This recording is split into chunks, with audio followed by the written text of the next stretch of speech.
Jeffers had reached his limit.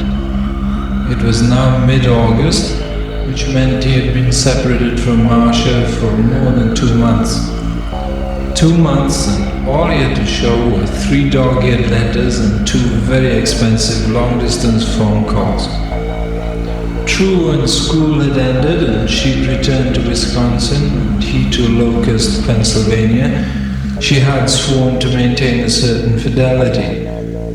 She would date occasionally, but merely as amusement. She would remain faithful. But lately, Waldo had begun to worry. He'd had trouble sleeping at nights, and when he did, he had horrible dreams. He lay awake at night, tossing and turning underneath his pleated quilt protector, tears welling in his eyes as he pictured Marcia, her sworn vows overcome by liquor and the smooth soothings of some Neanderthal, finally submitting to the final caresses of sexual oblivion. It was more than the human mind could bear. Visions of Marcia's faithlessness haunted him. Daytime fantasies of sexual abandon permeated his thoughts. And the thing was, they wouldn't understand how she really was. He, Waldo, alone understood this. He had intuitively grasped every nook and cranny of her psyche. He'd made her smile. She needed him, and he wasn't there. The idea came to him on the Thursday before the Monmouth parade was scheduled to appear. He just finished mowing and edging the Edelson's lawn for $1.50, and I checked the mailbox to see if there was at least a word from Marcia.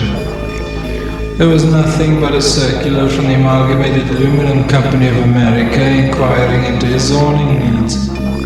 At least they cared enough to write. It was a New York company. You could go anywhere in the mails. Then it struck him. He didn't have enough money to go to Wisconsin in the accepted fashion, true. But why not mail himself? It was absurdly simple. He would ship himself parcel post special delivery. The next day, Waldo went to the supermarket to purchase the necessary equipment. He bought masking tape, a staple gun, and a medium-sized cardboard box just right for a person of his build. He judged that with a minimum of jostling, he could ride quite comfortably. A few air holes, some water, a burst of midnight snacks, and it would probably be as good as going tourist. By Friday afternoon, Waldo was set. He was thoroughly packed, and the post office had agreed to pick him up at 3 o'clock.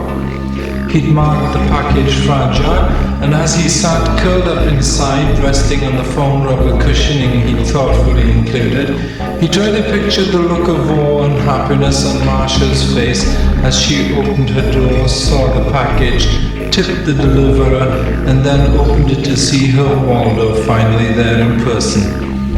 She would kiss him, and then maybe they could see a movie. If he'd only thought of this before.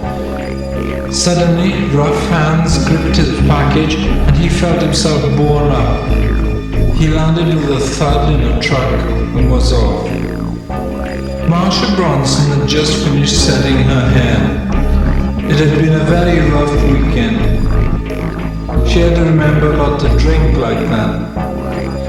Bill had been nice about it though. After it was over, he said he still respected her, and after all it was certainly the way of nature, and even though no, he didn't love her, he did feel an affection for her. And after all, they were grown adults. Oh, what Bill could teach Waldo. But that seemed many years ago. Sheila Klein, her very, very best friend, walked in through the porch screen door and into the kitchen. Oh God, it's absolutely maudlin outside. I know what you mean. I feel all icky. Marcia tightened the belt on her cotton robe with the silk outer edge. Sheila ran her finger over some salt grains on the kitchen table, licked her finger and made a face. I'm supposed to be taking these salt pills, but she wrinkled her nose. They make me feel like throwing up.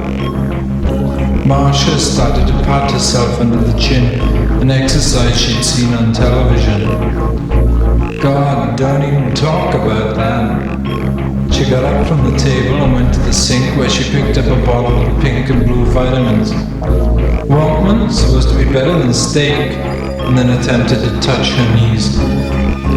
I don't think I'd ever touch a daiquiri again. She gave up and sat down, this time nearer the small table that supported the telephone. Maybe Bill will call, she said to Sheila's glance. Sheila nibbled on the cuticle. After last night, I thought maybe you'd be through with him. I know what you mean. My God, he was like an octopus, hands all over the place. She gestured, raising her arms upward in defense. The thing is, after a while, you get tired of fighting with him, you know. And after all, I didn't really do anything Friday and Saturday, so I kind of owed it to him. You know what I mean. She started to scratch. Sheila was giggling with her hand over her mouth. I tell you, I felt the same way, and even after a while, here she bent forward in a whisper, I wanted to. Now she was laughing very loudly. It was at this point that Mr. Jameson of the Clarence Darrow post office rang the doorbell of the large stucco-covered frame house. When Marcia Bronson opened the door, he helped her carry the package in. He had his yellow and his green slips of paper signed and left with a 15-cent tip that Marcia had gotten out of her mother's small beige pocketbook in the den. What do you think it is? Sheila asked. Marcia stood with her arms folded behind her back. She stared at the brown cardboard carton that sat in the middle of the living room. I don't know. Inside the package, Waldo quivered with excitement as he listened to the muffled voices.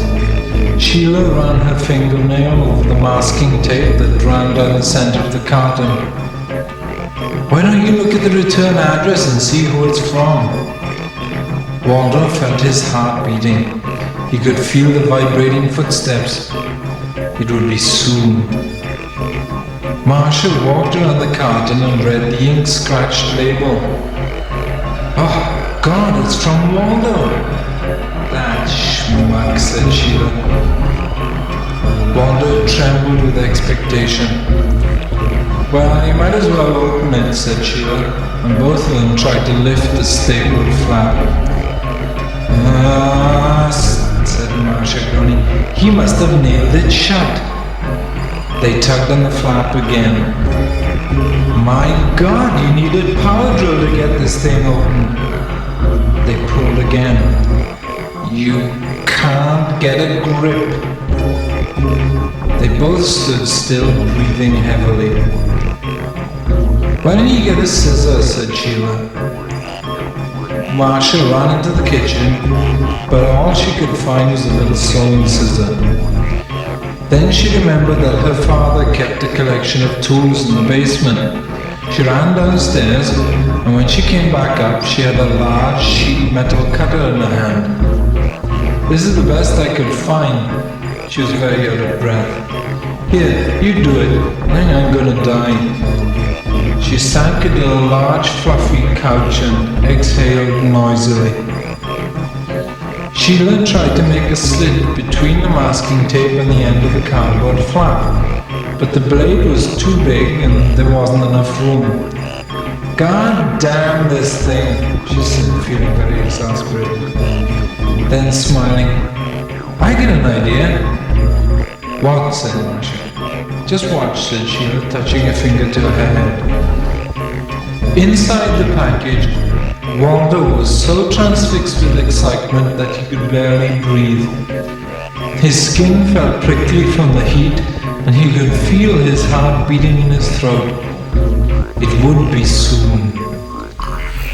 Sheila stood quite upright and walked around to the other side of the package. Then she sank down to her knees grasped the cutter by both handles, took a deep breath, and plunged the long blade through the middle of the package, through the masking tape, through the cardboard, through the cushioning, and right through the center of Waldo Jeffers' head, which split slightly and caused little rhythmic arcs of red to pulsate gently in the morning sun.